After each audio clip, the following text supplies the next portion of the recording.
welcome back to a much delayed session 44 across the Atlantic, session 17. We are, it is, Friday, February 9th, 1923. We're at sea, and the storm is continuing to rock and pelt the ship. For a recap, where to start? You had Mr. Watts, I believe, keeping an eye on the box last time. Miss Baker and Mr. Brady had gone to check on Flinders. It doesn't smell so good in the close quarters of the steerage class. Baker breaks off to find Flinders, and Flinders is in one of the side rooms down in the hold. Opens the door loudly, chats with Flinders about his predicament. Says she'll go speak with the captain to get him out. How can he assist? Keep his ears open, and Nora will let him know otherwise what he can do. You go to the captain to ask about releasing Flinders. Fast talk with the captain and convince him to let Flinders out. Goes back and releases Flinders. Grabs some food. No scones, but do get some bread and butter. The crew members you're going to look into, Brady, Wright, and Draper, are going to take a look at these crew members. You find Dillick Kaplan, the cook in steerage class. Brady chats with him, finds him in the steerage mess cooking. Suspicious events on the boat. What does he know about them? He basically mentions that obviously he's aware of some of these things happening. Says that he finishes around 8 p.m. after a 12-hour shift and tends to sleep pretty soundly otherwise because he's so busy. Hasn't really been up to the upper decks since they left because of his work. Can't tell if he's suspicious or lying. And he was on a merchant vessel that traveled to the East Indies before this. Brady heads back up to the room. You still have the cook, Mark Markopoulos, to go and speak with in first class, but you do find the steward, Dolores Talbot. Draper spots her on the way to see Mrs. Hastings. Draper says friend is not taking the seas well and needs some help. Asks after some tea to be delivered to Watts' room 13. Asks her a bit more about where she's from. She worked on trains before this, her first time at sea, at least working at sea. Thought it would be exciting to travel by ship, and so she tried it out. There's also the steward, Mehmed Demir, who you have not spoken with yet. Draper spots suspicious man following them. You guys surprised the suspicious man in the stairwell. Turns out turnabout, and you follow him. He heads out onto the deck and is looking very uneasy when you confront him. Lights Wright's cigarette, and then awkwardly excuses himself to head back down to the decks below when you corner him. Miss Green went to go distract her. Wright to ask Mrs. Hastings. Draper following along. You find Mrs. Hastings in the library still. Miss Green needs to be distracted in the night while Mrs. Hastings is to be casting her spell. The plan is to meet at dinner, and Mr. Wright is going to chat her up and get her to not follow Mrs. Hastings to bed this evening. Anything you guys want to add to the recap or questions or anything else? I did miss a session right before, and we didn't. I think we're going to help with that spell, so to communicate. So that's the only thing I've got to do. Yes, I think you had basically been keeping an eye on the box. And in theory, this Dolores Talbot should be showing up at your room to bring you some medicine, and you have an opportunity to cross-question her if you so choose.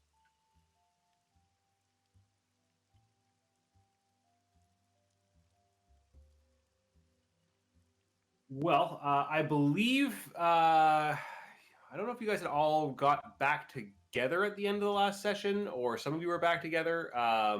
Like I mentioned, in terms of next steps, you had the cook, Mark Markopoulos, and the steward, Mehmed Demir, to try and track down still. Other things on the list.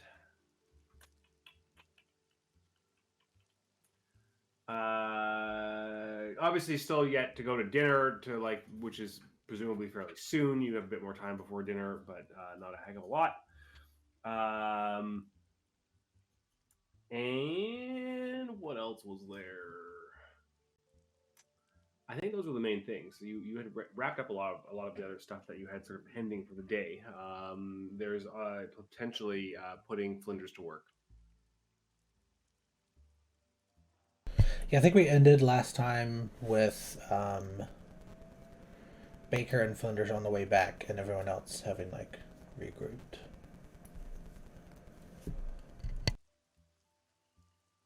Great. Well, does anybody want to kick it off with anything specific you want to discuss or move on right away? If you would be approaching dinner where you need to make your move to see that Miss Green does not interrupt and that Mrs. Hastings then is going to be escorted to the hold to conduct her spell to hopefully speak with one of the deep ones. I'm good to move on. I think the biggest thing to just let everyone else know is about the guy who was following us. Was following me and... Yeah, I mean, you definitely recognize as like one of the guys, basically. Yeah.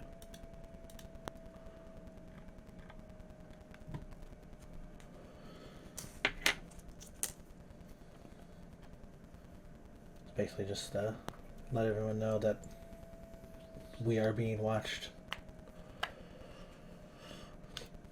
That was close to our quarters, right? Yes, he was like following us as we were leaving, going upstairs. They saw you leaving Nora's room. Presumably we were in the hallway when we spotted him. Yeah. Yeah, and then like basically you caught him in the stairwell by stopping. I recall, or like basically managed to turn about.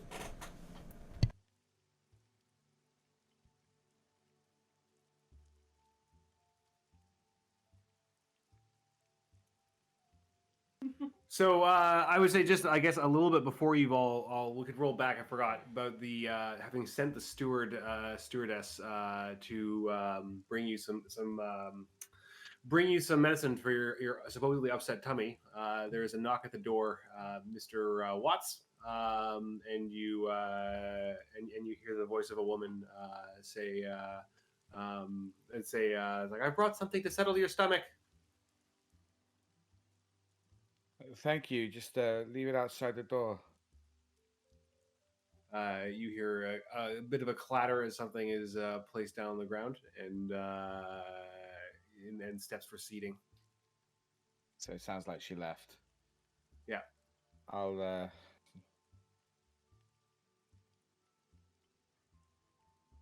Is there a chair in the room? Yeah. So I'll grab the chair and I will place it just so like the back of the chair, the top of it is underneath the door handle. And I'll slowly open the door so if anybody was to force their way through the door, it would get stuck on the chair. Oh, sure. So, and then I'll just take a look. Does it look like anybody is out there? There is another person in the hall that's like leaving. Nobody that you particularly recognize. Not nearby, but otherwise the hall is quiet. And yeah, there is a cup of tea and a small set of 2 pills on a plate. Great. I'll grab them, take them. But get high as heck. I'll lock the door after me and then just drink it. Okay, cool. I'll put them in the water, let them dissolve and drink it. My camera froze. 1 second.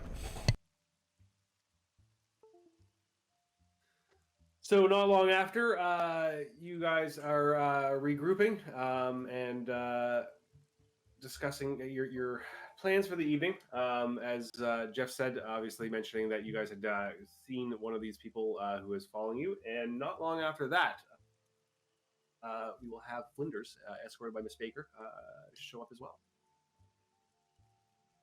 To the bedroom. I would probably also, like, as we're regrouping, just say, just so you know, Mr. Watts, I did have somebody bring you some medicine, just as a kind of a ploy to start talking with them if they show up.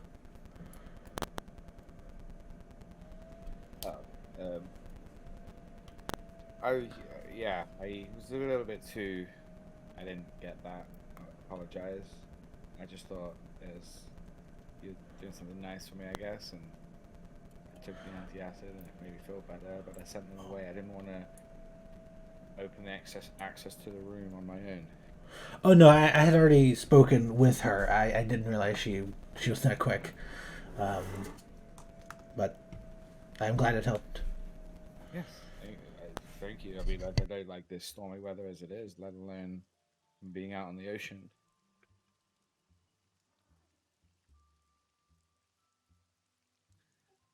So, Miss Baker and Flinders are escorted into the room. Do you want to assign Flinders to some specific detail this evening? That's a good question. I don't know. I guess I'll kind of bring him along and bring him into the room with the group for now, as tight as quarters probably are at this point. Well, it's good everyone's back. Mr. Watts, I've retrieved your assistant. If you have anything that you feel he can help with for tonight in particular, or if we should give him some errands to do. Trying to hint maybe we want his help for the ritual, but not mention the ritual if we don't. Yeah, I forgot. I mean, Flinders, it's good to see that you got out. Are you okay, old boy? It says it was a harrowing experience, but I'm glad to be released from my captivity. I mean, you probably had a lot more space in that room than down in the main crew in the main quarters with everybody else. That's true, but the smell of the luggage down there is certainly lingers. It's not exactly a proper bunk. Of course, but tell me, did you hear anything while you're down there? Like listening to the guards talking, or hear anything at all that you want to share with us? He thinks about it and says, the guards were a bit far for me to hear, unfortunately, but I did keep my ears peeled. What I did hear is the terrible creaking of the ship. Tell me, are we through this storm yet? I can certainly still feel it rocking, but nobody's told me what's going on. And it's like back at the university, the storm's only getting stronger. Well, if our past experience is any indication, that does not bode well. We've been telling everybody, but nobody's listening. We're listening. Not you guys, the captain and that.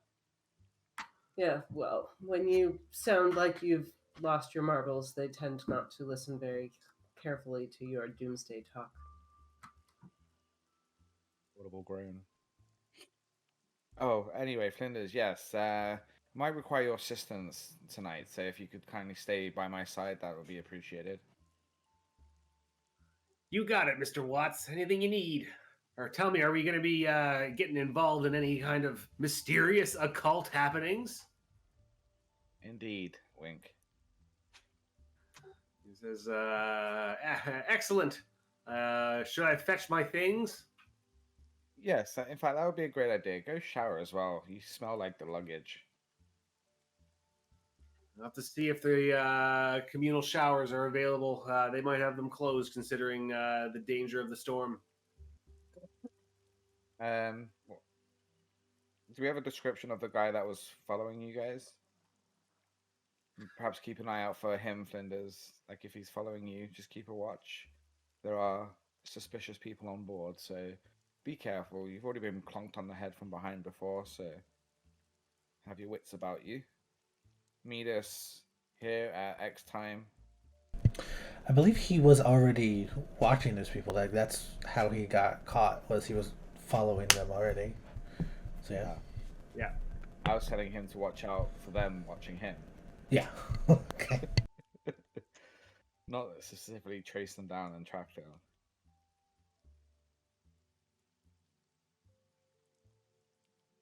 Yeah, I am concerned that they seem to be operating around our rooms now. That seems to be a bit of an escalation. I think they're becoming desperate. It's only a matter of time before they hit where they're not supposed to hit. We should probably plan either for a direct confrontation or a way to move our remaining cargo. Yes. I suggest we do keep locked and loaded. Flinders still here. Yeah. Since they've already taken the item they wanted off us, I don't understand why they're still bothering us, but who knows? Maybe they think we have more. Yes, Perhaps it's a personal grudge. A grudge, or in my experience, there's always a lot of sacrifices that happen. So perhaps they're after people, not things anymore. Flinders perks up, having you mentioned losing the item, and he says, "The item you were charged with, it's been lost. Yeah, How could it have gone missing?" They stole it right out of the captain's quarters, who had graciously accepted holding it for us, and for some reason, only their dark plans, they threw it overboard. It doesn't make any sense. Maybe a sacrifice to their cyclopean gods underneath the water. What did he say then?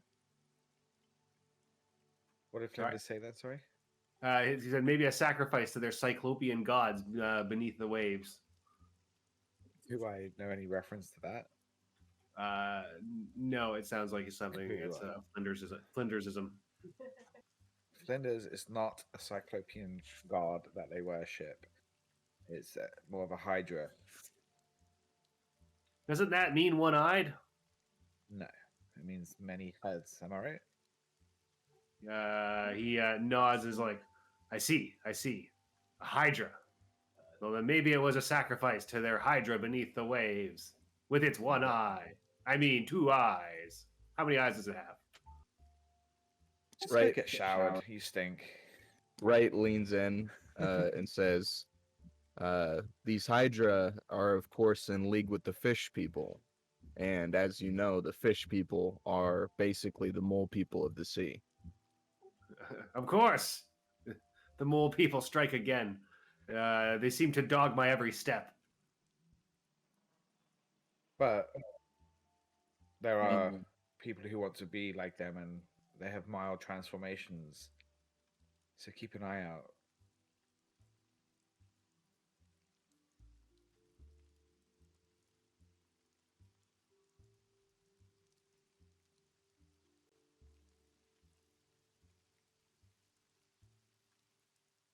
In steerage that happened to be in a communal shower. All right, I will be back after dinner. And freshen up. I will see what I can do, but with the way that the boat is rocking, I don't know that the communal showers are going to be too safe. If nothing else, I'm sure the rain will do wonders. Remember that all of these creatures have a heightened sense of smell. And I will make a point to try and do what I can. Even if it's not in the showers, I'll pop out and onto the deck. I hate the smell of garlic.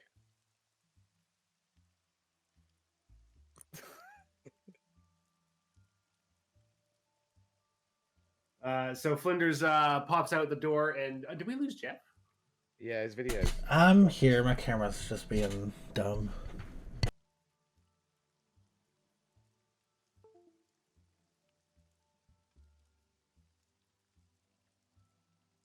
Weird.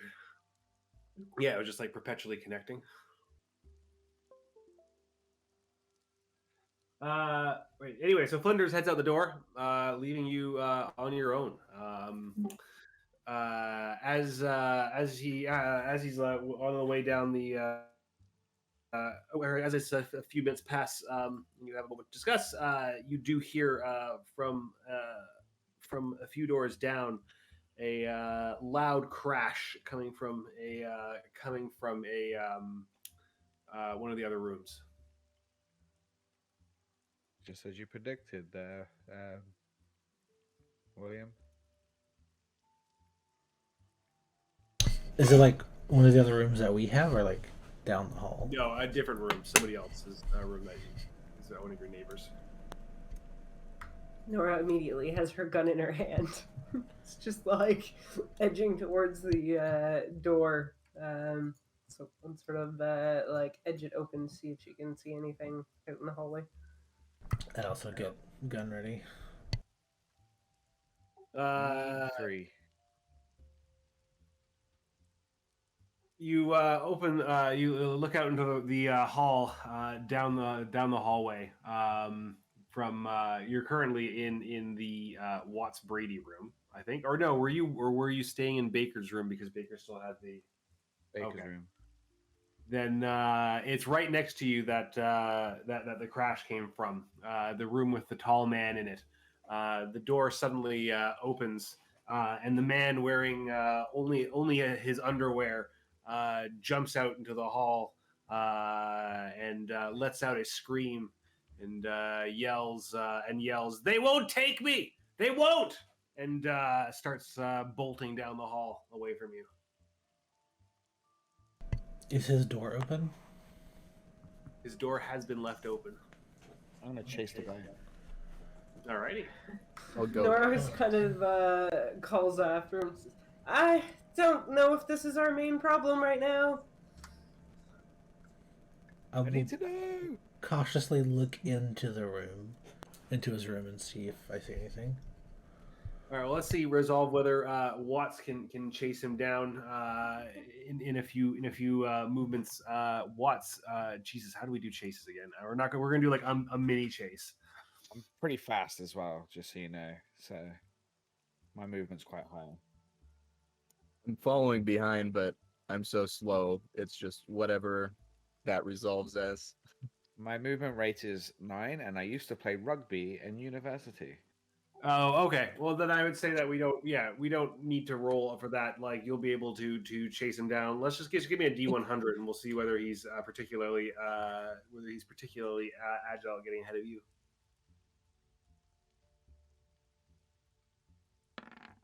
Just a generic D100. So as you run out into the hall, he's heading down the hall, and he's getting to near the end, but he's moving erratically. You bolt after him, chasing him down fleet-footed. The man is muttering and yelling, "They won't take me! They won't! They won't!" And goes to turn the corner towards the exit out into the rain. Just as you catch up with him, what are you going to tackle him? Or, Yeah, try rugby tackle. I guess you can run over and I guess give me like a dexterity roll. Using should I use the Watts? I used the wrong thing. He got a 36 anyway. That's pretty good. Yes, but he doesn't have. That would not be a hard success for him. That's a hard success for you. So I would say that with the equal there, you're able to pull him to the ground, but he manages to roll out from your grip and starts to crawl across the ground towards the door. Hey! Listen, calm down, sir. Calm down. Who is not going to take you? I can help. I say as convincingly as I can.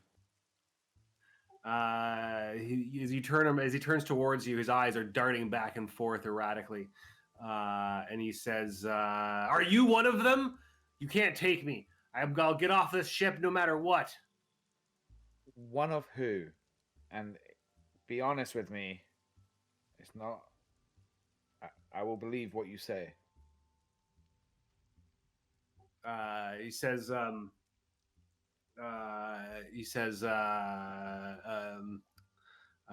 the Mer people, the people that they've already been here. They come here every night. I know this. I hear them. I hear their wet, sloppy feet moving about the corridors at all times of the day and night. I'm here to stop those people. Have you seen them? Do you know who they are? Come back with us and talk. Let's go back. Are they in your room right now? I've been looking all over. I know they're in my room, but I can never seem to catch them.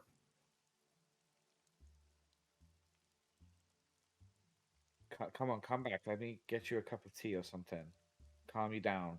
I'm with you. I have my associates with me too. We can protect you for now. Just come back and tell us what you've seen and what you know, please.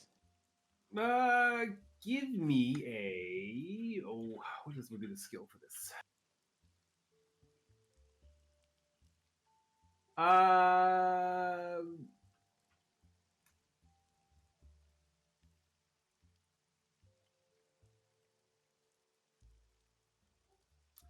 I guess like persuasion or Oh shit.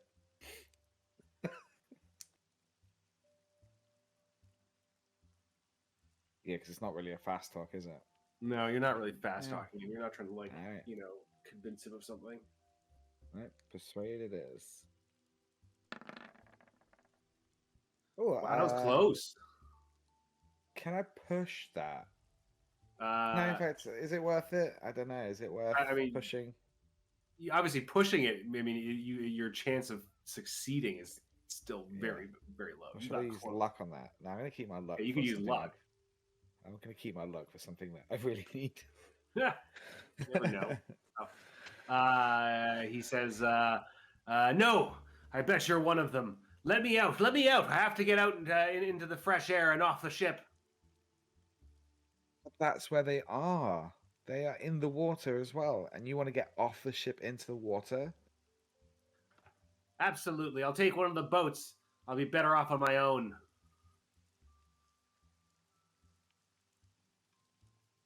Can you please just share the other information that you have? I need to learn more about this so I can stop them. That is the plan. Has Mr. Wright caught up yet? So yeah, I would say by now Mr. Wright has caught up. And we'll also quickly say, Draper, as you look into the room is extremely disheveled. The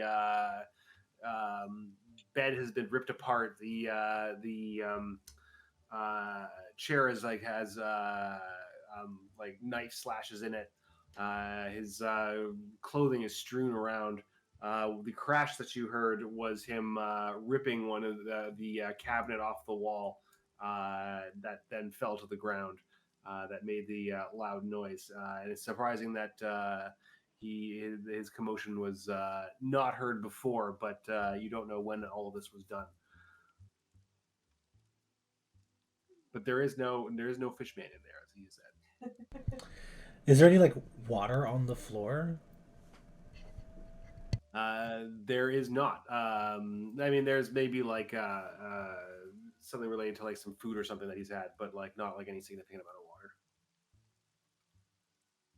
water. Okay.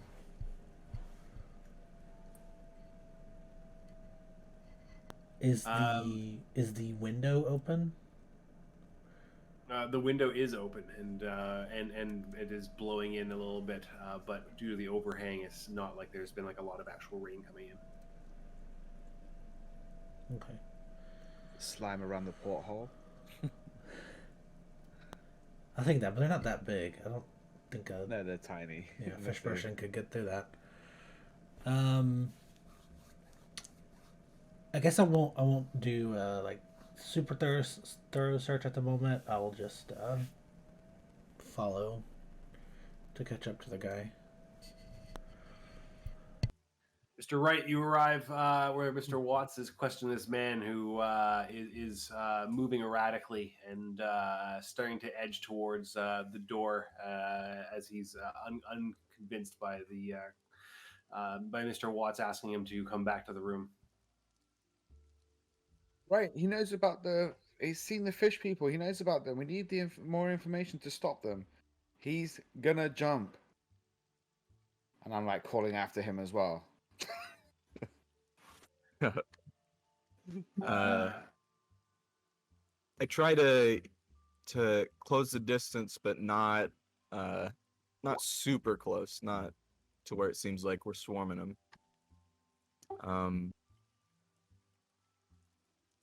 Wait, you know about the fish people?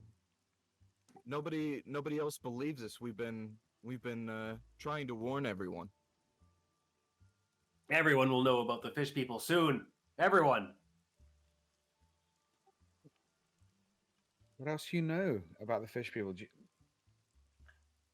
What are they here for? Why are they around us? They're here for me. That's why I must escape. Why are they here for you? Like, what purpose do you serve? I can't tell you that. I have no idea myself. All I know is that they want me and they'll stop at nothing. Looking at his physique and body parts that are visible, is there any transformations on this character? No, he is not transforming. You can see pretty well considering he's only in his underwear. Exactly, yeah. And he seems to be a very lean man, probably in his 50s or a little older, and gray hair and presumably poor vision with that likely needs glasses. At least the last time you saw him when he was okay, he was wearing glasses. And I grab him by the shoulders and just give him a swift slap around his cheek.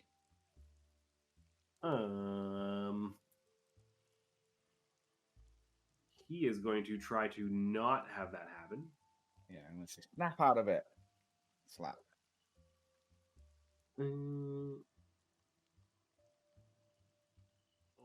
That'd be brawl or power or.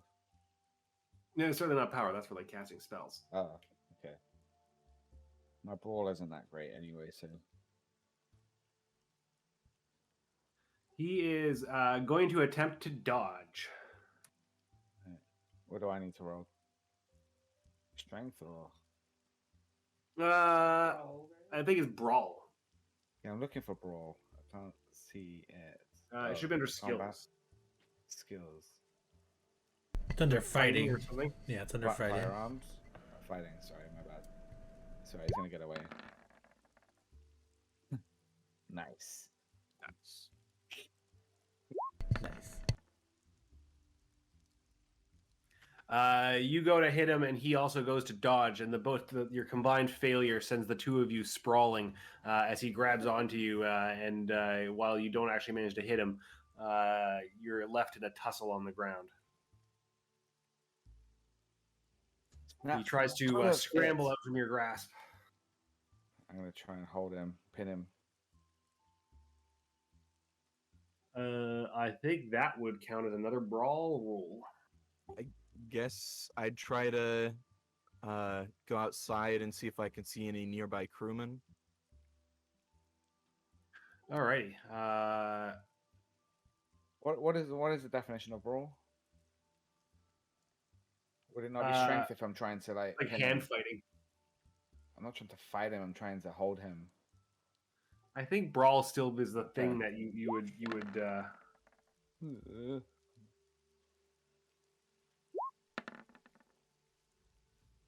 No, he is also not having this. So you remain tussled on the ground. You're not yet holding him well, but he's also not able to extricate himself.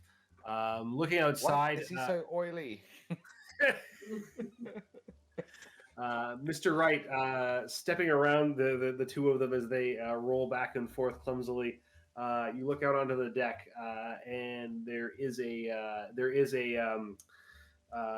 crewman standing just a little ways down, having a smoke underneath the awning.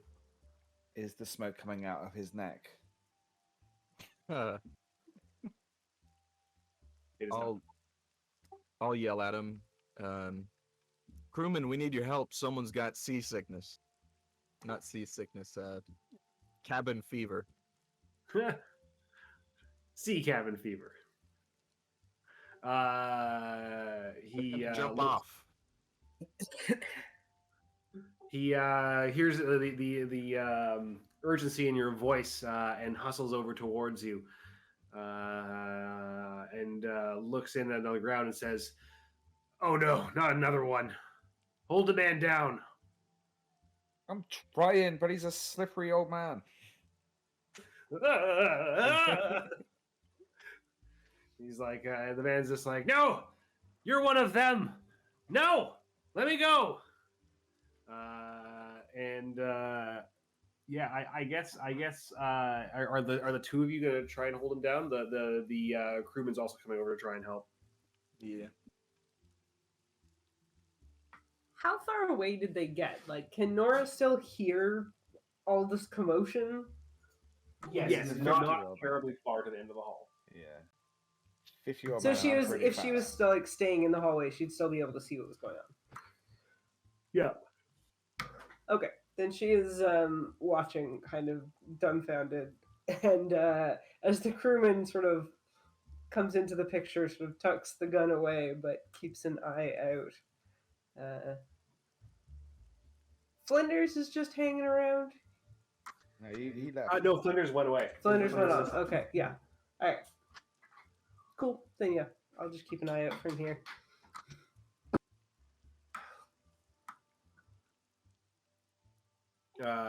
So the fellow comes over and says, "All three of us now. Let's pull him to his feet." Yes, that's. I'll say with the three of you overpowering him, you don't need to make a roll. The crewman's assistance. The man is bucking and writhing against you, and he is now being held against his will, and shouting, "No, no! I must be gone from this place. I must be gone." The crewman says, "Come with me. We will take him to put him down with the others." And starts heading towards the stairs while the man tries to pull himself free. I'll assist the crewman, I guess, and shout back to Nora and let her know where we're going. And what do you mean, others, to the crewman? He says, "You haven't run into these disturbances yet? There's already been several people shouting and raving. They seem to be obsessed with some kind of creatures in the night, which I suppose is fair, but there's no way that they've all seen them. And I don't know why they would be quite so mad about it." What room numbers are they? And then I want to see if it correlates to our room and the immediate adjacent rooms above, below, and side to side of where our object is. You mean you think this is our fault? No way. One of the rooms is in fact above you, and the other one is not as close. It's on the other side of the deck from you. Not our fault. Not our fault. Definitely not. How's your dingle dangle feeling in your? I'll give you a little tap on your thigh. Kind of stare at him for half a second before like realization sets in. Oh, is it have any kind of reaction? It does not seem to be having a reaction at the moment. Nothing. Sir, how, not the crewman, the old geezer. Why are you thinking all of this right now? Is it visions that are coming to you in your sleep? Have you seen something? Like, tell me what's going on. I know they're here. I know they're around every corner, under every hatch, just outside the window, watching me, listening, waiting, thirsting. And what if I was to tell you I believe you fully, and I want you to calm down so we can talk? Believe me, then let me go. I must be off this ship. Surely you know that. They can't have me. They are gonna get you if you get off this ship. Look, it's the only answer. It's my best bet. Staying here is certain death. Why do you think that? What do you know? I know that they're after me. I know that they want me. Their You don't methods know are why. inscrutable. I can't say what it is that they think I have, but they know that they must have me, and I will stop at nothing. You're clearly a man of import, but how do you know they're not trying to convince you to leave the ship so that they can get you where they want you? Trick of the mind. Give me a fast talk roll on that one. Do I get to assist him? Is that a thing? I mean, I guess I don't know. I guess I'd give it to you if you're the one that's good at fast talk. I'm not sure which one of you is the fast talker. Can't be worse than 5. Yeah. 55. Okay, I'll say that you can jump in and back him up Yeah. to try and make it the fast talk as your role. A trick of the mind. That's what one of the things they're known for. They'll make you believe one thing and get you to do something that they actually want you that you think they don't want.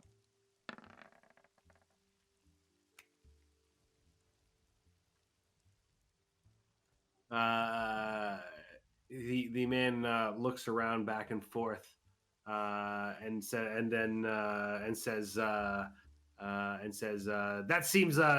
seems reasonable. Yes, that must be they must be playing with me. This has all been a clever ruse all along. But how to escape? I still say that my best bet is to be off this ship.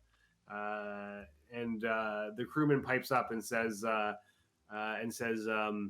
at least you're getting him to at least you're getting him to calm down. The others have been practically insensible." Has anyone made it off the ship yet? Well, if they have, we haven't heard about it. But most people have been staying in their quarters much of the time, considering the weather. Has this all been in the last day?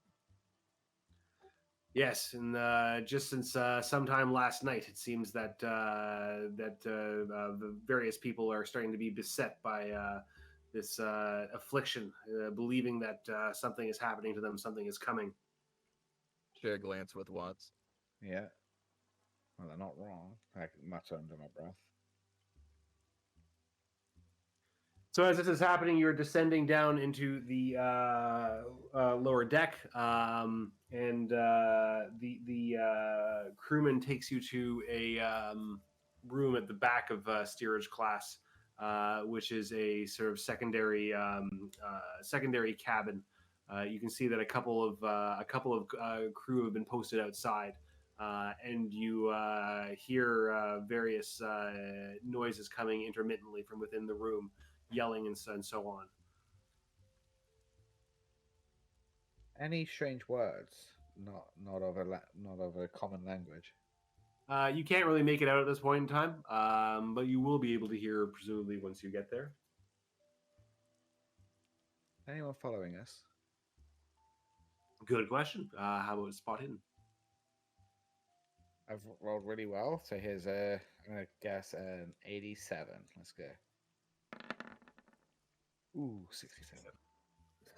Oh, that's sleight of hand. Oh shit, sorry. My spot hidden is 68, so I would have just passed. Oh, really? Well, there you go. Yeah. Good thing I pointed that out. You take a look around. You don't seem to be being followed, but there definitely are people poking their heads out from some doorways, looking down the hall as you pass. With this fellow still occasionally like making a bit of a commotion as you pull him along.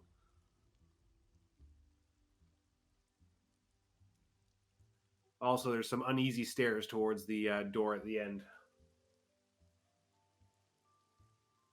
Is that where they're all staying in there? The crewman says, yes, we've decided to put them together into one room. We moved the other occupants out since there were some free beds, and we're trying to make sure that we don't let them out. Each of them seems to be obsessed with leaving the ship. Well, I mean, I've been saying it since I've been here. I don't blame them. You'd be wise to keep your wits about you.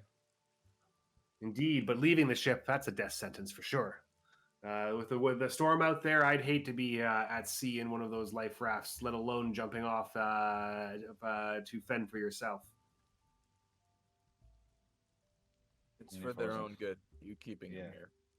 We definitely saved a few lives, whether it be for a couple days.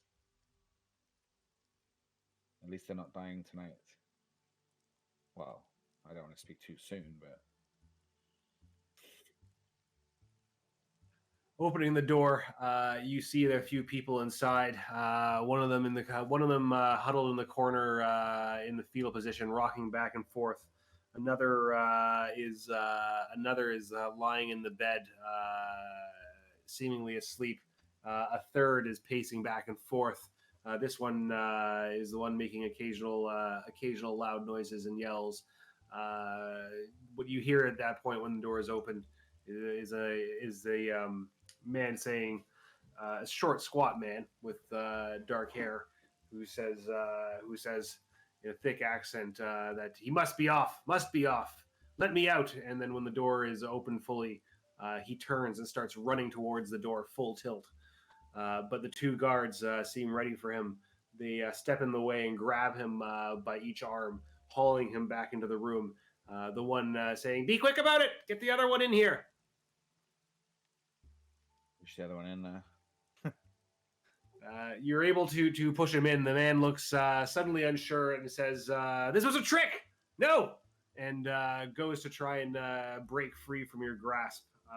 He is going to use his dexterity to try and do that.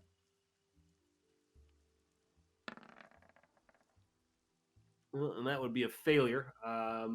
So I would say that with the three of you, you've got a good hold on him. He would have had to roll quite well to be able to slip your grasp. You're able to push him into the room. The two other guards throw the crewmen who are acting as guards, throw the other man to the floor into one of the bunks, and quickly pull back out of the room and say, "Quick, we have to bar the door once more." You know, at least get the man some clothes. No time for that. Get. Have you? What else have they been saying apart from they want to get off? Anything else you guys know? Something about fish people or mermen. They seem to be obsessed with the idea that they are either watched or are going to be taken. That they mean something special to these people or things that are coming for them. Well, hopefully there won't be many more of them, but be careful. They say the other guy says, "Absolutely. Obviously, this is a serious situation. The captain knows about it, and if you need more information, he'd be the one to speak with. But obviously, all we can do for now is hope that once the storm passes, so does this madness." The madness will stop when the storm is done, for sure. Is this the farthest point away from the sides of the ship? It is.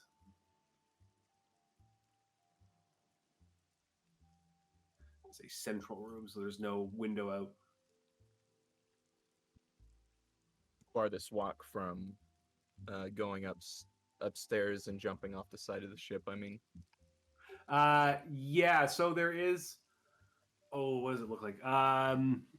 There would be another exit for steerage class people to their lower deck that they can go outside on at the very front and very back of the ship. But this is pretty central, so like they would have a bit of a ways to go to get to either of the exits. Awesome. I suppose there is like the actual boarding area, which is not really open right now. But if they were managed to open that door, there is like a closer door that goes to the outside of the ship, but it's like not intended for use at sea and is pretty sealed up. Well, Thomas, I think we've done what we can here. Definitely, Mr. Wright. I think we definitely saved a life for the time being. I mean, you know what my thoughts are on what's going to happen to us, but at least that person gets to live for a few more hours or days.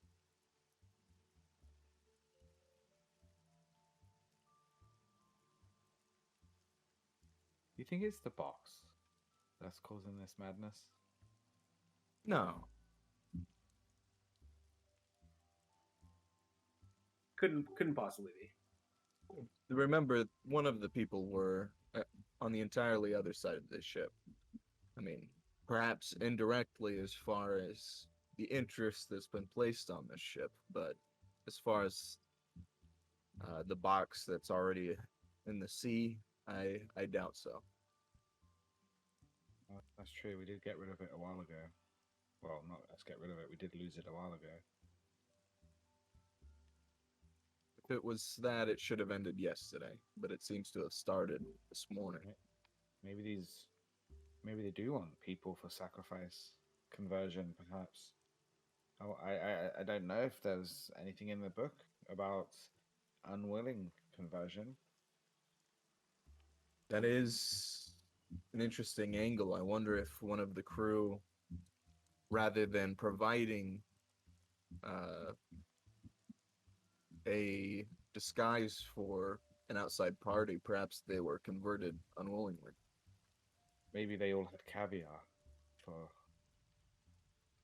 a snack. Fish eggs. You think they've been infected? I'm joking. I have no idea how this process is done or how it works.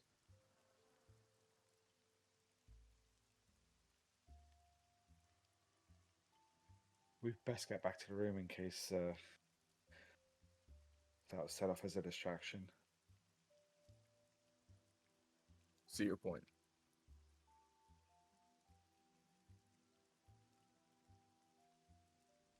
And if anybody gets time, maybe they should do a count of the lifeboats up on top, see if any have gone.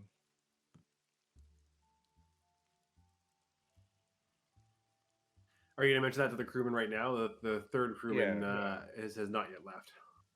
Yeah, I mentioned the lifeboat to them. The conversation about the box wouldn't have happened with him stood next to us. Okay, so you like stepped away and came back over. Yeah. He was talking with the other two crew and says, "That seems like it's a good idea, just in case. It would be probably pretty obvious that one was stolen, but considering the storm and everything that's going on, it wouldn't be impossible that for somebody to slip away with one. Usually, though, it takes a couple people to be able to properly release a lifeboat. Doing it on your own would likely tip it into the water, either bow or aft first." Well, I don't think a madman thinks straight, to be fair. No, clearly not. These people seem to be obsessed. And he excuses himself and heads towards the stairs.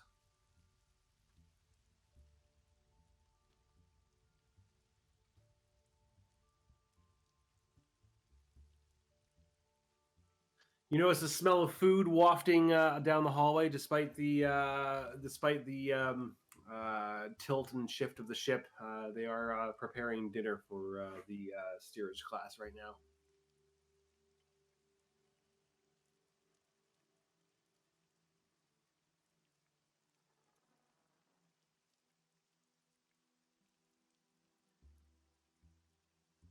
So you're heading back? Yeah. Well, back up top. Obviously, you guys, if you want to take more of a look around his room, you certainly have some opportunity to do so. I will say, in terms of a cursory review, that what I described is essentially what you find. That many things have been messed up and broken in the room, but otherwise the man's belongings seem to be fairly nondescript, normal traveling stuff in his suitcase. Yeah, I guess once I saw the crewmen come and they were taking him away, I would have turned around and then done a little more thorough search of the room, see if there's anything that could indicate why he freaked out like that. You do a spot hidden to more thoroughly search the room.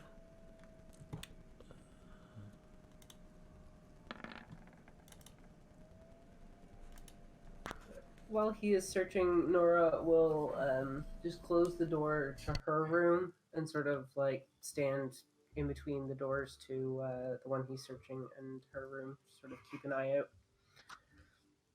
With her hand on her gun, just in case. You carefully look through his room, and you find slipped into the upper bunk, which is less broken up than the lower, a what looks like a small diary.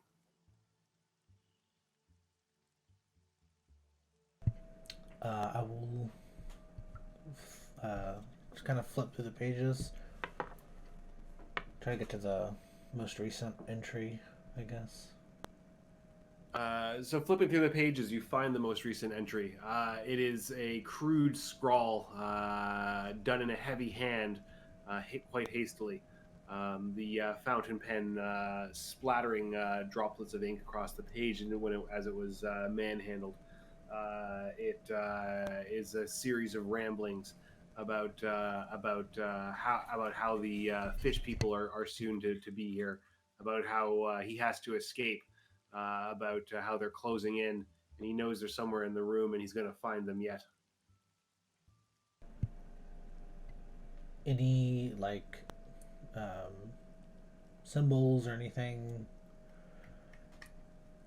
Flipping Strange. back through the pages, you can see a decline in the sensibility over the previous three entries, and the second last one shows a crude pen drawing of something that does look to sort of vaguely resemble one of the people, people of the deep that you've already seen.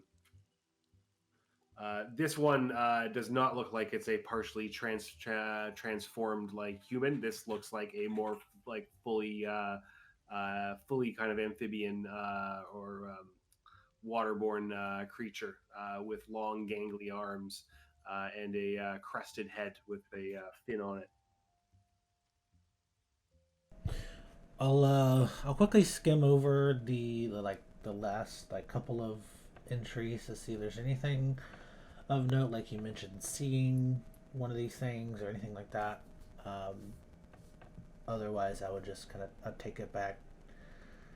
The first few, going back a few entries that are like now, not quite so insane. It initially starts off with reporting dreaming of strange visions of below the ocean, and something looking at him from down in the deep. It seems that he finds this curious, but doesn't make much of it.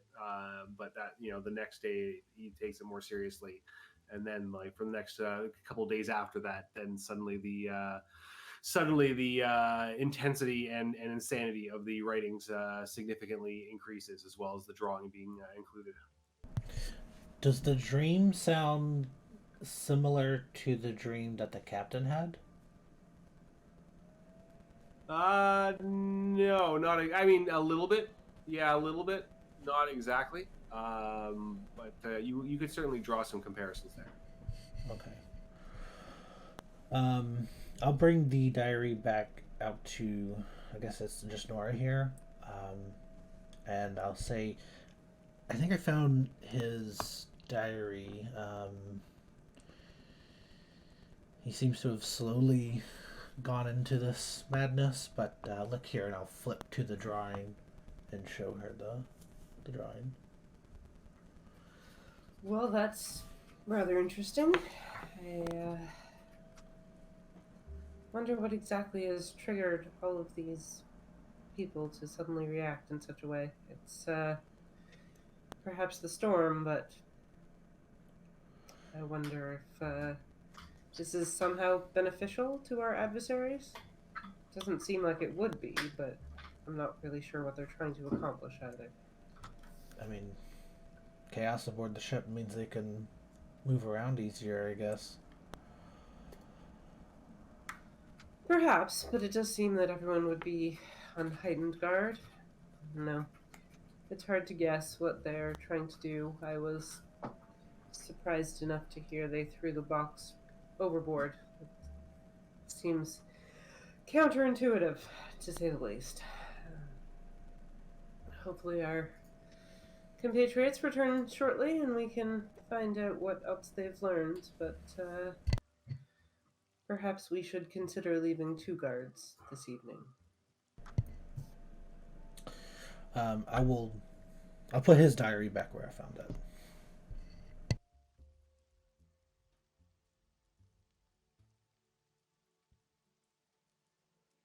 Alrighty. I'll say Nora will make a hasty copy of the drawing before handing it back. Have some reference for that. You could take a photo of it. I feel like camera would take a long time at this Yeah, point. and also Yeah, good photos aren't like small, like pictures of like in a book or something. I don't know if it would work that well. That's all right. She'll just do her best at sketching it out.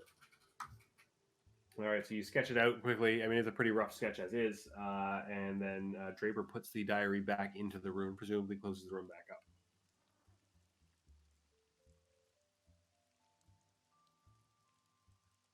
All right. Well, I will say then at this point, you have Watson Wright are returning, and Brady, you presumably were around for all of this. If you wanted to check anything else out. Yeah, I guess I would wait. Like I said, I would just make sure that I was by the object in the room, just so if anything were to happen, somebody walk in the room. But I guess I would catch back up with everybody and what they found whenever they got back to the room.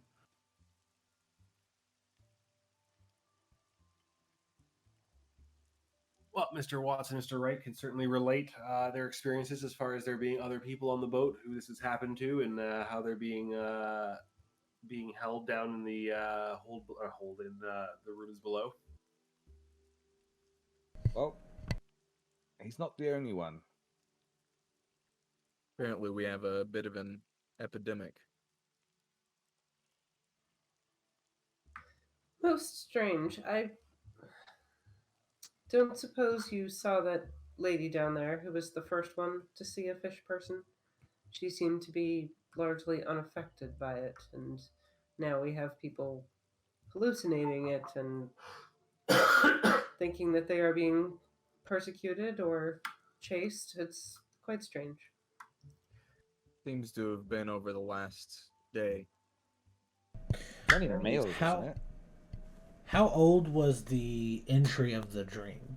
When, like, what was the date on that dream entry in the diary? The entry was, is this 3 days ago? Okay. I'll say I did find his diary in his room, and he mentioned having dreams of being underwater, being watched 3 days ago, and then from that point on, his entries slowly just delved into the madness. Yeah. What happened 3 days ago? Anything significant that could have triggered this? That was about the time I believe that the storm was just getting started, but it was not really on you yet. It was like a day into having set sail, 2 days into having set sail, I think. It's about when the storm started and started to follow us. Yeah, it was Tuesday you set sail, and it's now Friday. That also would have been close to the day that the storage got broken into, right? By some kind of creature. Yeah. Gosh. What have we gotten ourselves into here? I don't know, but I dislike the suggestion that the storm may actually be related to what's going on. It seems fairly convenient and almost as if it's targeting us. But weather can't target a ship, right? I mean, even with your magical knowledge, this is ridiculous. Certainly, people are just jumping at shadows. Give me a dexterity roll as the ship suddenly rolls heavily to one side.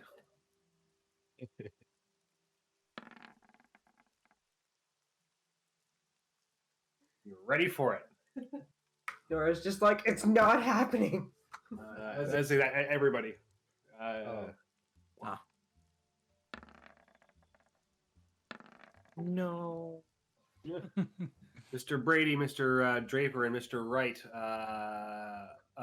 all are are too slow to grab hold. With my extreme success, can I try and steady Mr. Brady? Because he's old and I don't want him to break. Sure. I guess you were closest to him from what you were saying. I'll say with your extreme success that he goes stumbling, but you grab him. While Mr. Draper and Mr. Wright end up falling in a tussle on the lower bunk. Thank you, Nora. That was a close one. Yeah, of course, anytime. You two all right? Of course. Yeah, I think I'm Just gonna kind of. stay sitting for now. Yes. Listen. As you were saying, I think it more likely the actual creatures being in close proximity driving people mad, or perhaps some kind of ritual that these operators are doing below decks. I'd say it's the storms. The storms are heavy when there's strange activities happening. The storm's following us, i.e., something's coming. It makes sense when we think about Miskatonic University and the nights leading up to that event. I was just thinking the same. It did seem that the weather was quite the precursor. Unfortunate. Well, I would say this is probably a good point to take a short break because you should be due to go off to dinner now.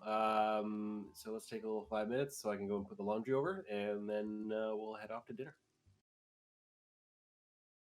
Okay, so unless there's anything else you guys want to discuss, are you all going off to dinner? Is somebody staying with the box? Presumably, Mr. Wright was on Miss Green distraction duty. I guess we hadn't really cemented whether we were gonna try and move the box to another location or what we were doing in that department.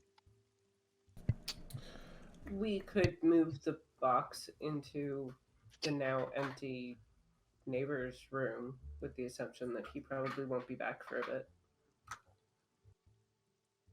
Tricky. I like it. I assume they have the manifest if they've already accommodated,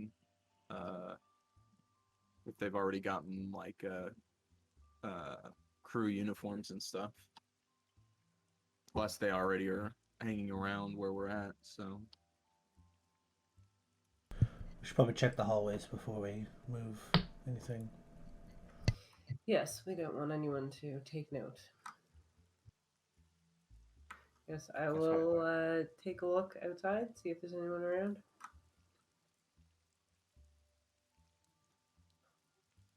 Take a look. You do not see anybody around. All right. Well, sort of give a nod that it appears to be clear, and go over and open the other door to prepare for moving the box.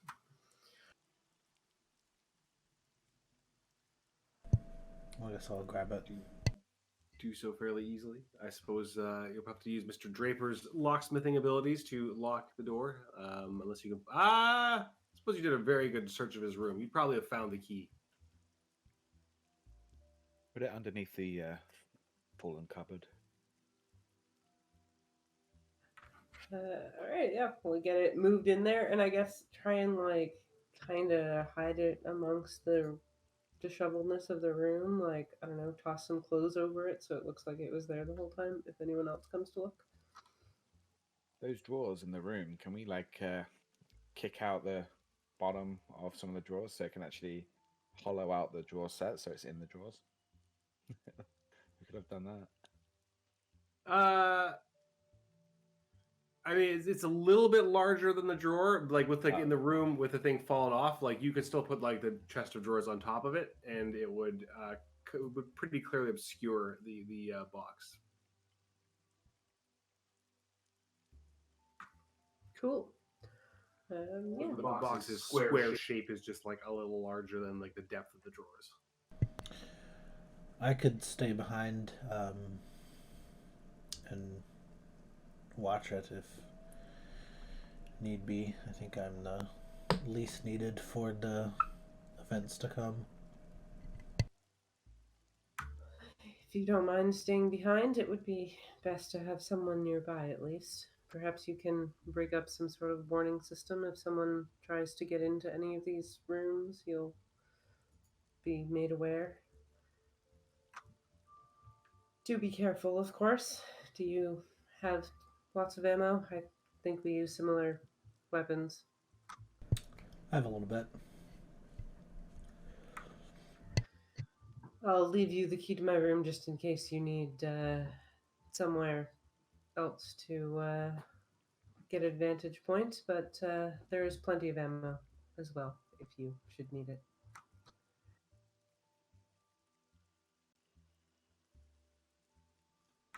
And tobacco hidden almost everywhere, so help yourself.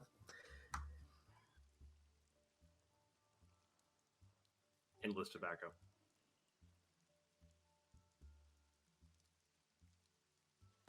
Yeah. Could I set up a tripwire on the other doors and have it lead to the room I'm staying in so that it like just tugs on something to let me know that those doors have been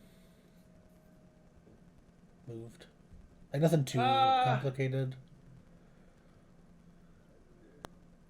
You would have to go outside the room. There isn't really like a hole between the rooms inside. I guess like no, I would either have to go like outside through the portholes, which is possible, or it would have to be like in the hall. So you have to figure out a way of like hiding it in the hall, which is going to be a little bit difficult. Do you have tools and stuff? If you go into Nora's room, you could drill a very surreptitious hole through the wall, like under the bed or something. Nobody would notice.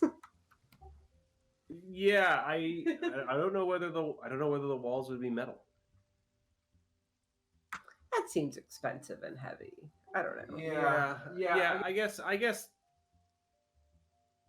Yeah, I'd say offhand that these look like they're wooden walls in this picture. They do. At least the interior ones. Yeah, the interior. And it's paneled on the outside wall, but like, yeah, okay. I would say let's say that the interior walls are wood, and you could drill a hole through if you used because I mean it would certainly you'd have a small hand drill as part of your lockpicking set. I would assume. Probably. So it would take a little bit of doing. You'd have to like work on it for a little while, but like you could work to rig that up in like the next hour. Yeah, well, I'll do that while they're eating and stuff. And so between which rooms are you doing it? From Nora's room into the other guy's room, I thought was the idea. Where the box was. I would get it set up to that room first, and then if I had more time, try to set it up to all of the doors. It's concerning we've got to the point where people is like this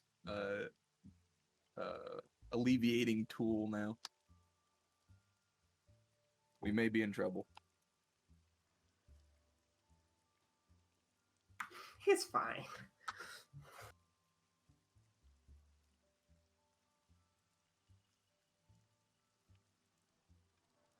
All right, so I'd say the rest of you are then heading on down to dinner in the first class dining lounge. The boat is continuing to rock back and forth, and the electric lights flicker now and then with the consistent motion. You can hear the pounding of the rain on the outside as it washes across the ship, and you end up in the first class dining room, which is now sparsely populated. Very few people have come down for dinner, at least at this time. But there certainly is a few different pockets of people who are eating. I just saw the chicken leg go past. The emoji. Sorry. So yes, you arrive at the room, and also notably, obviously, much of the crew is missing because they're all hands on deck, continuing to deal with the storm. But you do see that Mrs. Hastings and Miss Green are eating together by themselves at a table to one side. And we see from, I guess probably not. I was going to ask about, I wasn't sure if we would be able to see Markopolis. You would have to go and ask after him. The first class dining lounge does not have like a direct look into like the kitchen. Like the kitchen is behind some doors.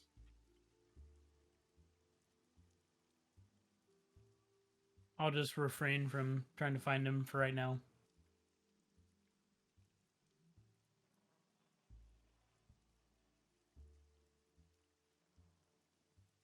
As you enter, Mrs. Hastings catches sight of you and looks up and looks in your direction.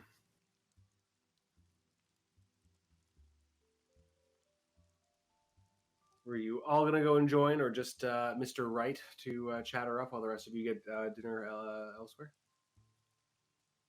I will join. Miss Baker, Mr. Watts? I guess if most of the group is just heading over, then I will join them for now. Is Miss Green sat with her? Yeah, with her, yeah. Mrs. Hastings and Miss Green are sitting together eating. Kind of suggest to Wright, do you have a plan yet? Well, I can always take the press angle. I am, after all, on this journey on leave, with the assumption that I'll be bringing home as many good stories as I can. Perhaps interview of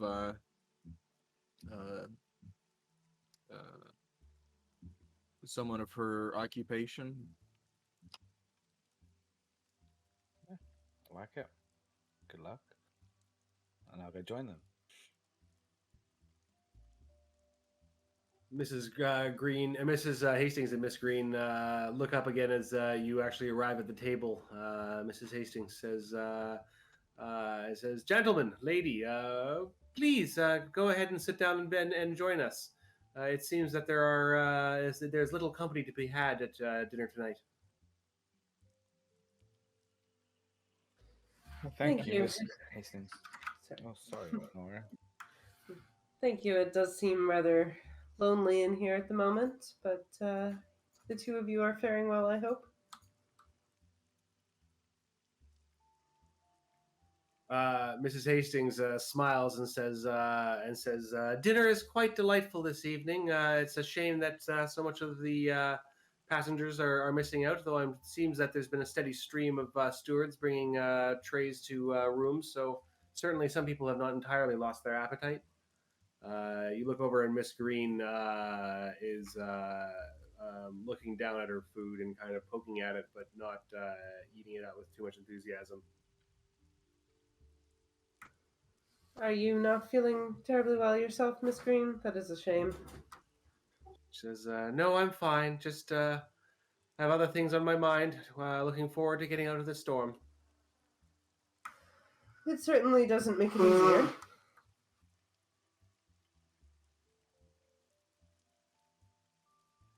Truly, these are very rough seas, and I hope for our safe return soon. Unfortunately, it's a little ways yet before we make landfall in England, and the storm seems to be doggedly following us. No storm can last forever, or so I'm told. Well, do have a seat. I'm sure the steward will be out soon to take your order. You'll have a seat closer to Mrs. Hastings and make sure there is space next to Miss Green for the, distraction and whatever. Potential seduction. Who knows?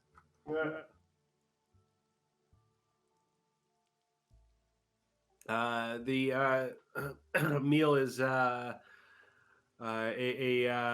New England clam chowder and with some hearty bread as well as a side salad that that they are eating.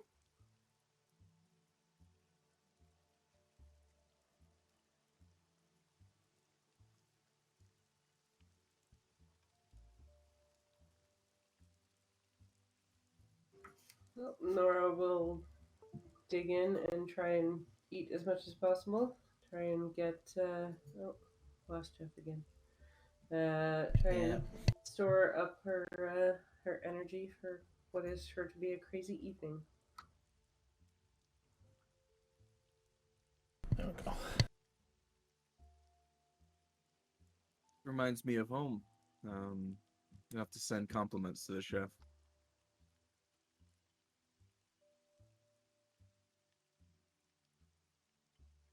I wonder if the chef is that Mark Markopoulos.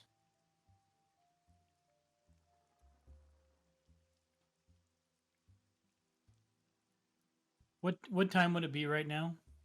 So you'd probably be about 6:30, 7 o'clock. Okay.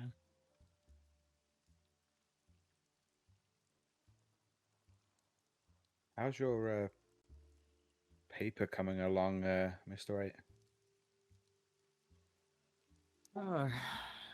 It's not as well as I'd far along as I'd hoped. This weather's kind of slowed me down. Perhaps something fresh would do me well.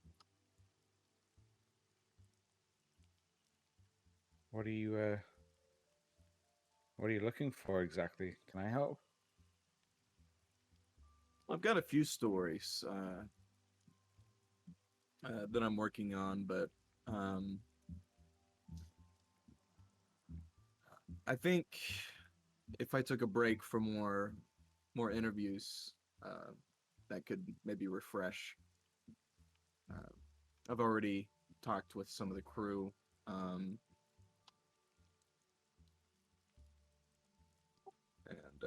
that was rather nice. A lot of interesting stories that they all have to tell. Yeah, I mean, they're the people who actually do the work. It seems a lot of the people that get overlooked are a lot more interesting on second glance.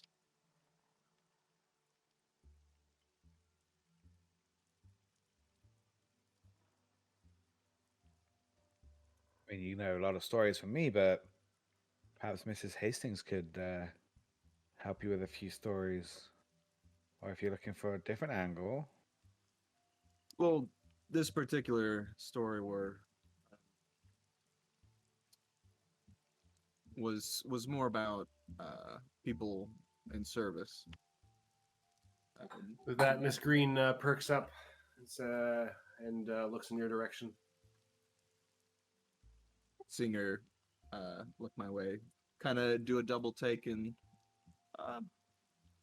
actually, Miss Green, would you happen to have some free time after dinner? Well, I do have my lady to attend to, but it's possible I'll be able to find some time in the coming days ahead. Certainly, Miss Hastings can spare you a few minutes at least. Kind of look at her pleadingly. Conspiratorially. Mrs. Hastings says, looks towards Miss Green and says, "Oh, Bunny, don't be a spoil sport. Give the man his interview. I can do without you for a little while." Well, that would really help me a lot because your profession's a lot less common over in the States. I don't really get a lot of opportunities. She looks a little embarrassed and looks back up and says, "Like, well, I suppose I could spare a few moments. And it's this evening that you want to speak with me, then?" And your convenience. Um, it would definitely be easier sooner. I do have a few more plans over the next couple days. Might make things more difficult. Mrs. Hastings turns to Miss Green and says, "Don't worry about me. I was planning to turn in early anyway. Try and get some shut eye. It's been hard enough sleeping with the constant tossing and turning of the waves. So maybe for once I won't stay up late reading."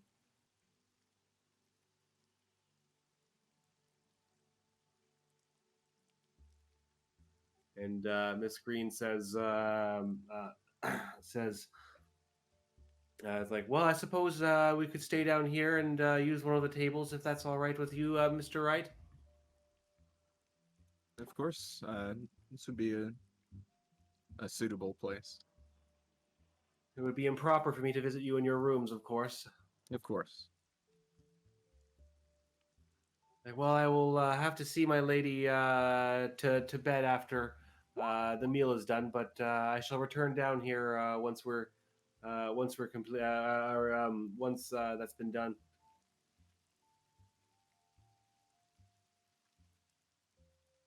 Well, your time would be much appreciated, and hopefully break up your day some. Oh, Mrs. Hastings does keep me busy, so I can't say that I'm lacking for excitement. But well, if she's going to give me a quiet night, then I suppose I'd say something that will keep me busy. And just to the side, looking out of Miss Green's view, you see Mrs. Hastings like, I'm keeping my head down and eating. No eye contact with anybody. I return to my clam chowder. chowder.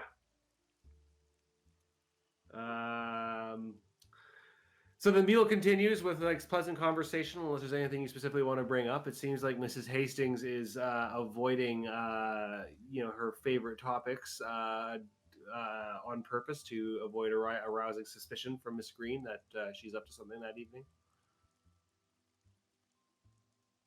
Is there anything you specifically want to ask or bring up while you guys are having dinner? Those anti-acids really did help. So nice of Ronald to send them up to me. Just keep getting it wrong. No, I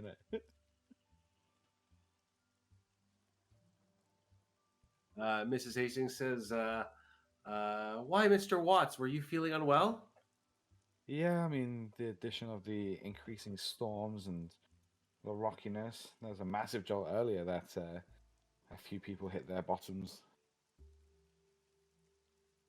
Indeed, I was fortunately sitting down still in the library reading at the time.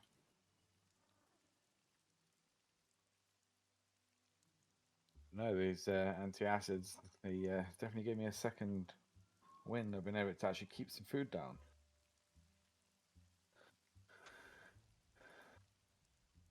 Oh, interesting. Antacids were invented in 1928. We missed it by a few years.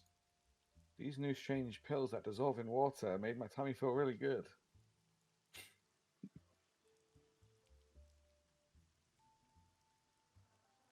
Yeah, surely like seltzer tablets or something were around at the time.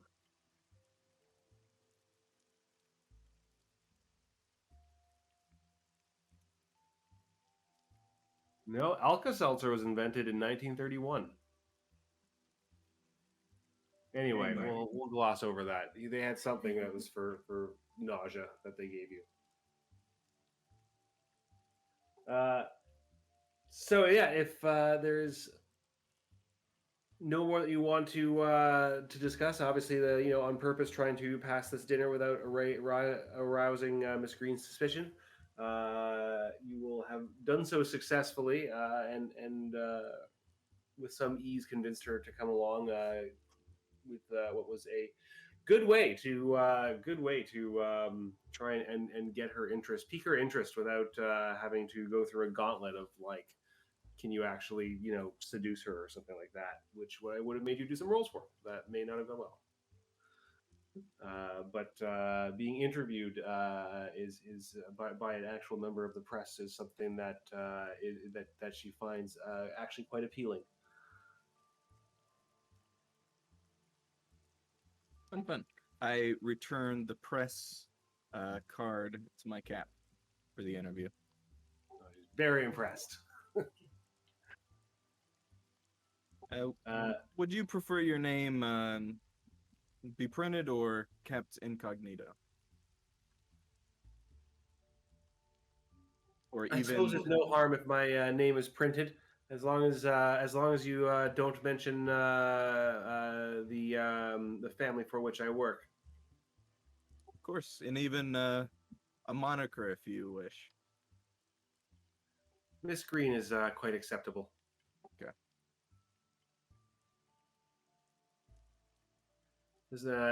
You finish up dinner, she says, "Well, I'll escort Mrs. Hastings to her room and see that she's settled in bed, and I'll return down here momentarily. I shouldn't be more than 45 minutes." All right, I'll prepare my resources for the interview.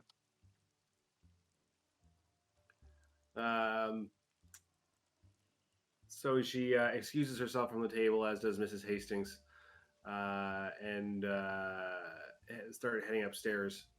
Mrs. Hastings, as they're about to leave the room, realizes that she forgot something, and comes back over to the table, quickly muttering and saying, shortly. She says, "Shortly after she leaves for the interview, I'll be heading on down. Make sure to meet me post haste." Absolutely.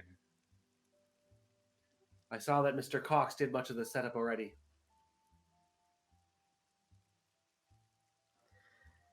We'll be there. She rushes back off, leaving you to your own devices. And you may want to bring some food for hi cat. You may want to bring some food for Roland, assuming you are returning back to your room, because there is a Flinders to wrangle. Yeah, I'll get him a nice salad and other bits of food that is more agreeable to the stomach than I'd think. You put together a little care package to bring back with you, and you can head back up, finding Roland busy at work, drilling holes and running little wires. Have you ever tried to use a hand drill? It's a lot of work. It is.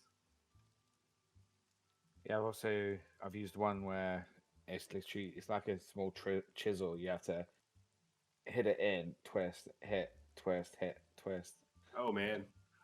I also used to have one of the ones that was like the like ratcheting one where you push it down and it spins, but like it's yeah.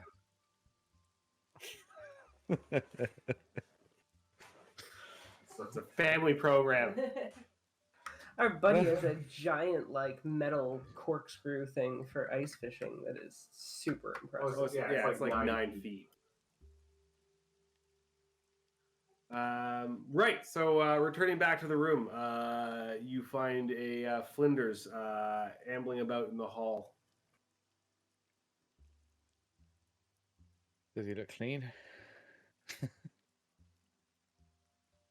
Ish. He clearly tried to fix himself up in a sink in in his room, but he has not been able to take a proper shower. Windows, how you doing, man? It says, "Feeling much better and ready for the night's events ahead." Great. Keep quiet. Keep to our side. Try not to speak unless spoken to.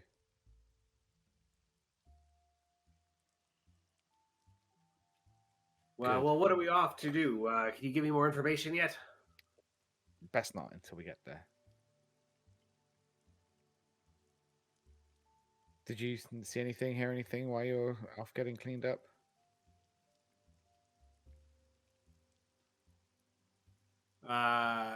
He thinks about it and says, I did hear strange mutterings from amongst the rooms, and obviously the sound of people being ill. It's definitely not a wonderful situation down there in steerage class with everybody packed in and so many feeling sick to their stomach. How are you faring on this trip? How's your tummy? I seem quite well, thank you. I'm doing quite well. I think it's the fact that my mind has been kept busy with so many other things that I've been able to weather this fairly effectively. Stuff.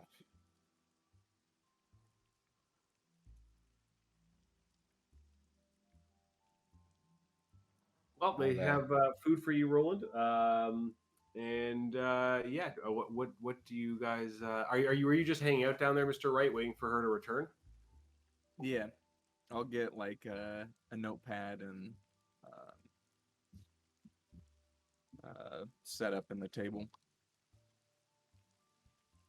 Depending on how much time is left, I guess I can try and swing back into the kitchen to see if I can find Mark. Yeah, you know that there's going to be a little bit of time for the woman to get settled. I suppose you could have even swung into the kitchen before leaving. Okay, yeah. Did anybody else want to go with him? I'm just keen to get downstairs. Yeah, I think Nora would go with him since we are actually questioning potentially dangerous people.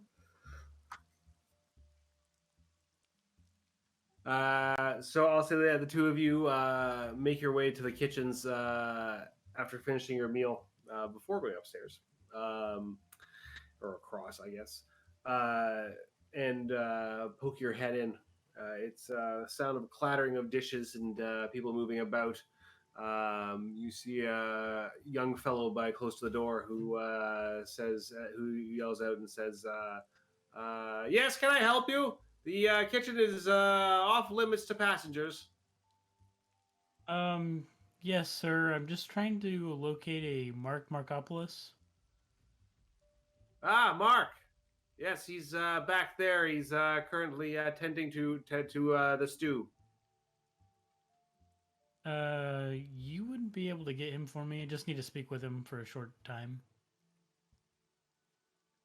He squints at you, says, "We're very busy. Can it wait? Where shall I tell him to find you?" It really is a matter of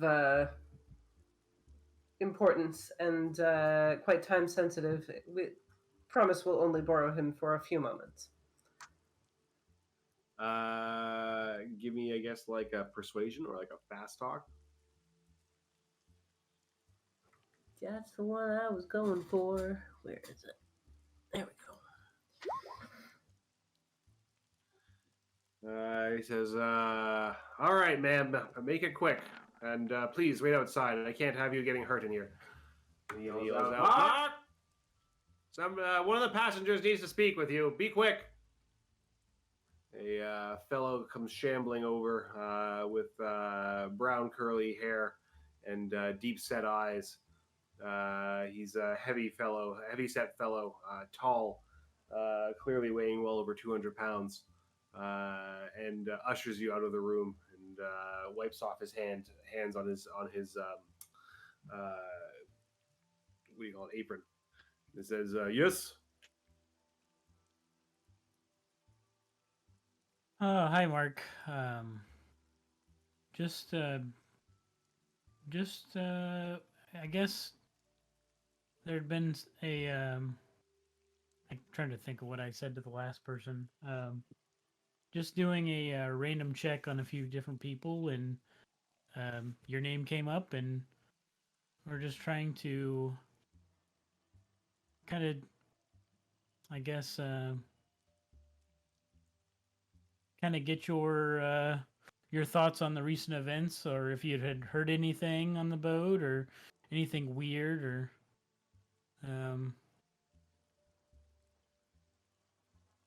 It says, "Here, no. I do not know what you talk about. Oh, I guess looking at the guy, him walking up to us, does he appear? Does he appear like he has like bags under his eyes, like he may not be sleeping, or does he look any particular way that might be suspicious? I don't know if you need to do a roll for that. I guess like just using your general deductive powers. He does look a little disheveled. He does seem to have like his deep set eyes have definitely bags under them, and he's squinting slightly.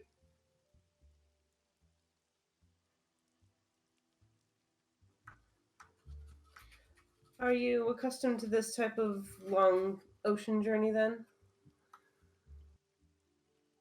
Yes, I have been at sea many times. Is weather like this no challenge for you then? I guess you must have seen it all. He just nods. Only wonder because you seem a little tired. Are you sleeping well? Some of the other staff have complained of bad dreams. He looks at you with a bit of a squint and a further squint, I suppose, and says, "I sleep fine. Now, if there's nothing else, I will return to my duties."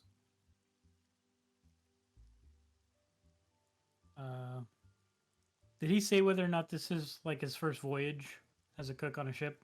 He did not. He did not. Okay. He did say that he has been at sea many times. Okay. Of course. Does he look fishy? Like literally fishy? I guess. Give me a spot hidden. Give me a fish roll. I'm gonna rename my spot hidden skill to "Is it fish?" With a regular success, I mean, yeah, like he doesn't look like he's very well. You don't exactly see any like scales on him or anything. But like he has like the right build at least compared to the hybrid fisherman that you found. So in that regard, at least he's not like immediately somebody you could rule out as being a potential suspicious person. Because he's like clearly doesn't fit the mold. But then again, you don't exactly know what to expect from fishmen. Just that he kind of is like a stocky, large fellow who is probably about the right size. Does his clothes look like they fit him? Like, are they maybe too big or too small? They seem kind of rumpled and disheveled, which I mean could be chalked up to the fact that he's worked a long day. But they don't seem like considerably off in terms of their sizing.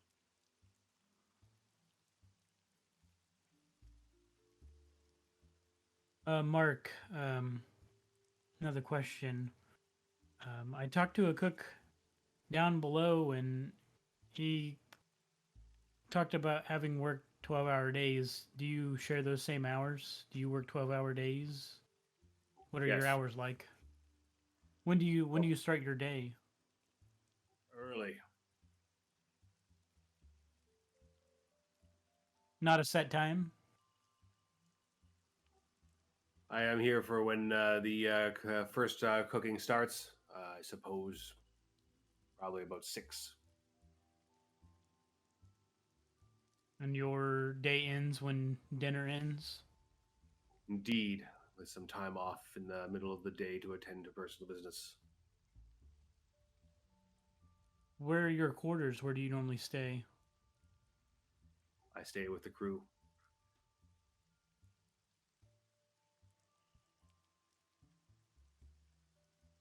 Do we know where that is? Yeah, it would be generally, unless they're like more important crew, it's down in steerage. Okay.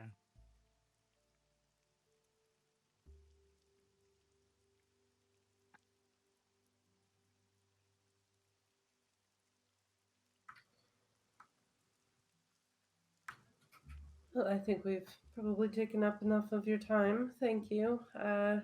We may be in touch, but we'll try and bother you at a more convenient time.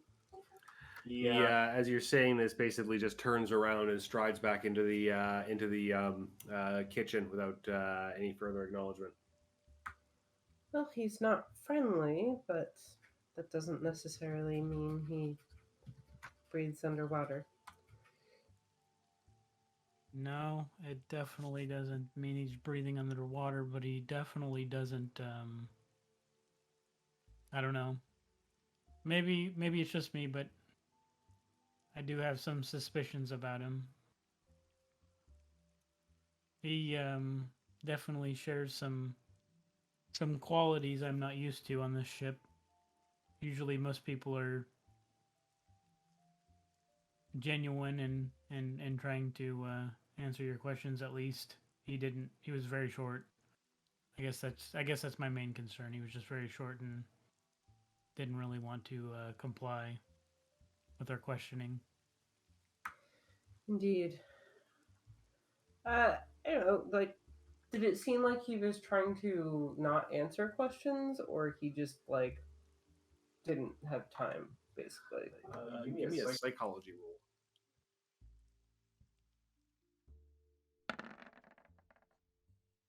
I'll say he seemed moderately evasive, but he was being very abrupt as well.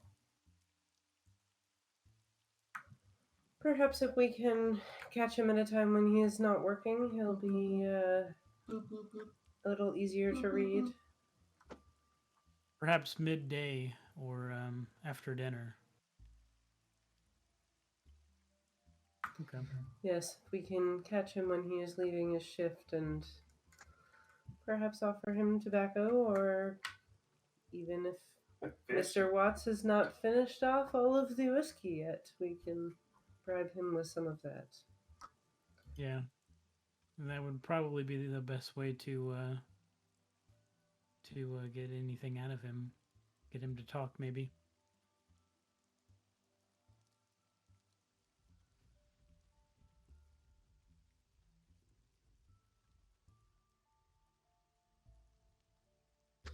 I guess we should touch base with the rest of the group and head down to get this whole thing underway. Still not convinced it's a very good idea, but I suppose we're committed now. Yeah, I'm a little apprehensive, but I'm here for the ride, I guess. Just making sure nobody gets hurt. Indeed. You are well armed yourself for the evening, I hope. Armed, but I just hope that I can make it happen if I need to. I feel like I got lucky on our first bout with the fish people, and I just hope that I can do the same when we run into something else. We'll just have to do our best, but I will keep an eye out for everyone. Hopefully we can get through this with a minimum of frustration and interference. Yeah. I suppose, if nothing else, this whole ritual may be one way to garner the attention of our adversaries, and maybe it'll force them into making a move early. That's what I'm afraid of. I believe it'll definitely bring attention, but hopefully we'll be able to answer and make the right choices. We certainly seem to have their attention either way.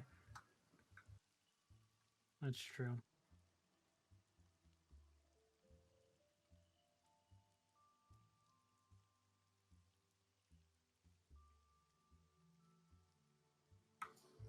Nora will grab some, like, bread rolls or something, if there's some just, like, near the kitchen. There are. You can certainly grab some rolls. Grab a bunch of bread rolls. Bring them with me, just in case.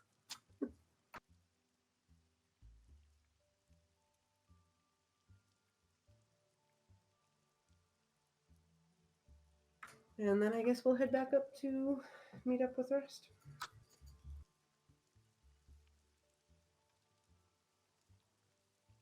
All right. Well, without too much more fuss, you obviously do hear noises from around the ship.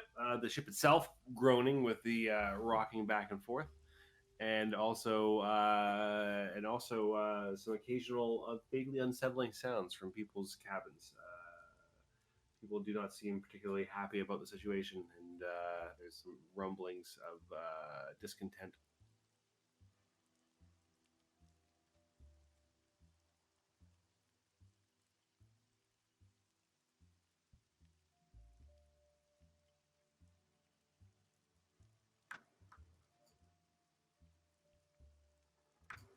Do we hear any more people as we're on our way back that sound like they are like on the verge of losing it?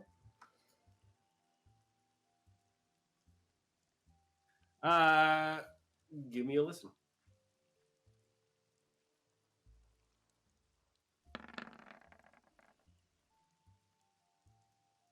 You do hear some unsettling things from a few doors that you pass.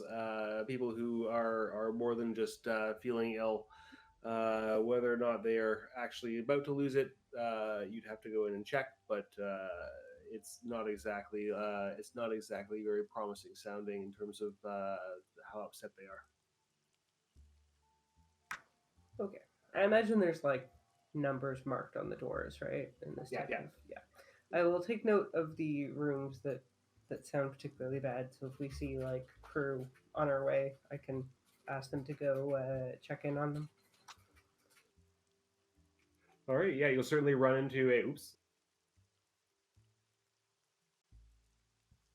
Just lost a whole set of notes. So now I pressed a weird key combination. Yeah, so you would certainly run into a steward at some point in your way back, and you can pass on that they should see about checking in on some of these rooms.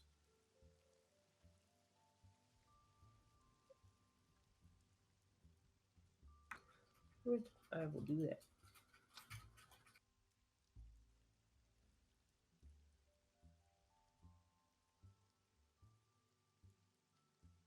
All right. So, anything else you want to discuss before? I think it's what. So, Watts, Baker, and Brady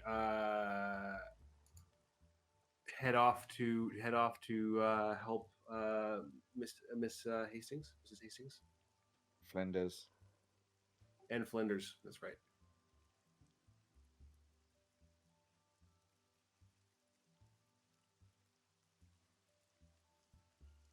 That is correct. All righty. Arriving below decks, Mrs. Hastings had little trouble talking her way past the crewmen on guard at the top of the steps for the storage area that was previously broken into. With valuables moved to the other storage areas, there's plenty of room in here for Mrs. Hastings to prepare her spell. You find yourself at the top of the steps where there is normally been where there is a crewman who still stands there. This is as I mentioned, the hold which had the break-in originally. The crewman sees you and says, "It's like back for another look. That woman is down there, one from first class. She seems to very sure of herself that she wanted to check on some important things that her butler had been sent to fetch."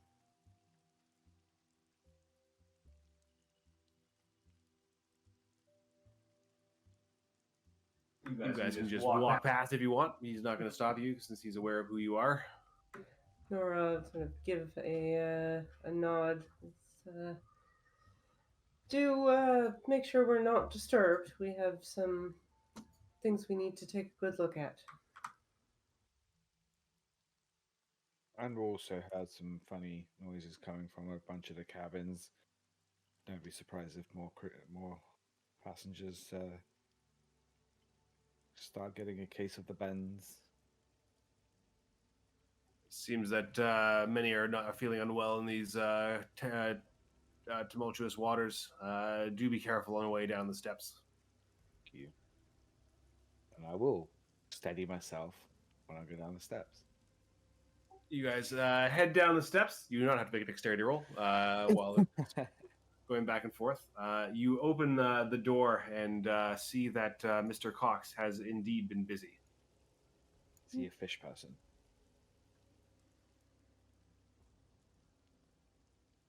Oh wow.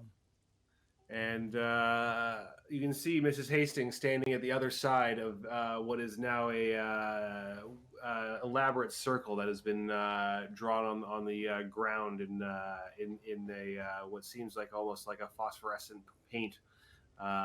She looks up and smiles and says, "Excellent, we're almost ready to start." And with that, we will end here for the week so that we can kick it off next week with the spell.